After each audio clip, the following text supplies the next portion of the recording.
Welcome to our LATAMPaper January 26th. We wish you a great new year with amazing memories.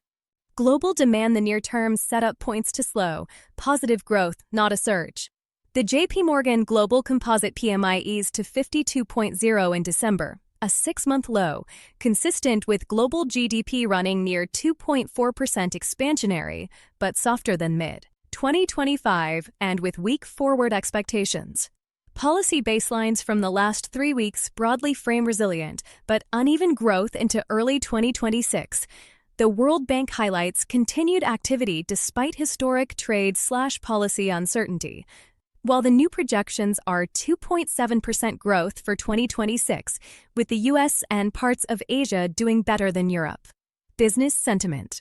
Boardrooms enter the quarter cautious, but not defensive. Supply chains are healthier, yet executives remain reluctant to overcommit given policy and trade frictions. Playbook for Q1: run tighter sales and operations planning cycles, protect fill rates over stretch targets, and keep optionality on suppliers/routes as tariffs, licensing, and origin checks stay noisy. Latin America consumption. Into Q1-2026, the region enters with household demand flat to modestly positive, helped by cooling inflation and still solid remittances, but capped by uneven real wage gains and lingering price sensitivity.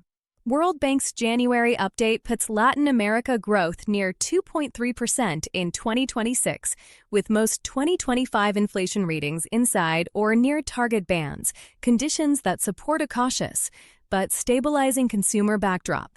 Mexico's central bank just signaled a pause after a long easing run to gauge tax/tariff and wage shocks, while Brazil's disinflation surprise at 4.3% year-to-year has markets leaning toward rate cuts beginning early 2026, both supportive for retail credit and sentiment if maintained. Containerboard. The year kicked off with plenty of activity in the second week of January. I expected a slower start, so this is a pleasant surprise. Volumes are clearly lighter, but there's movement, and that's what matters. In Europe and the US, domestic price increases have been announced, though it's still too early to tell if they're sticking. For exports, I don't expect much impact, at least in Q1. It will hinge on domestic demand in the US and Europe, where we're not hearing particularly upbeat news. Pulp. The short fiber trend, especially eucalyptus, remains up. Many believe Chinese buyers are rebuilding inventories ahead of Lunar New Year. We'll see what happens in February after the holiday period. On softwood, pressure is still to the downside. Near-term demand doesn't look like it's improving, but anything can happen. Thank you for watching. See you soon.